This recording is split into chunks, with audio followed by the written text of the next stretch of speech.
In today's video, I'm going to teach you how to mark email as spam in Gmail.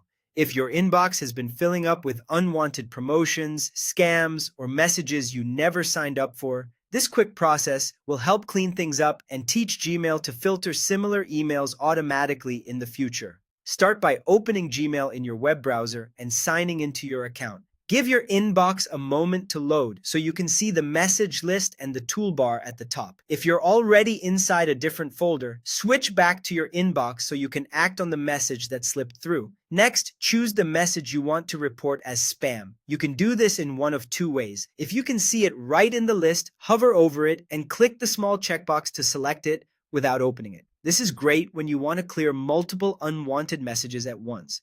Or, if you'd like to double check the contents first, click the subject line to open the email, then proceed from there. Either approach works the same for reporting. With the email selected or open, look for the three vertical dots, often called the More or More options menu.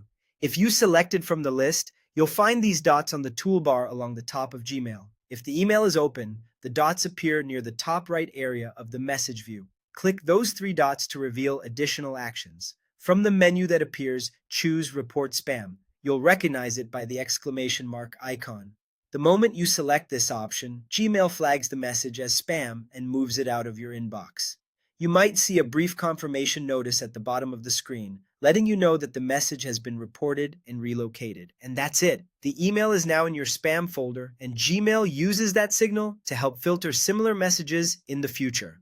This not only tidies your inbox, but also strengthens Gmail's automatic detection for you and other users. A couple of quick tips as you go.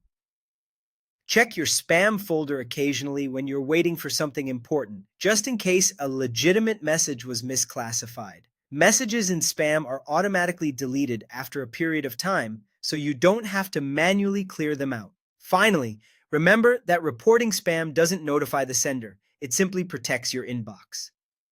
By following these simple steps, open Gmail, select or open the message, click the three dots, and choose Report Spam. You'll keep your inbox focused on what truly matters.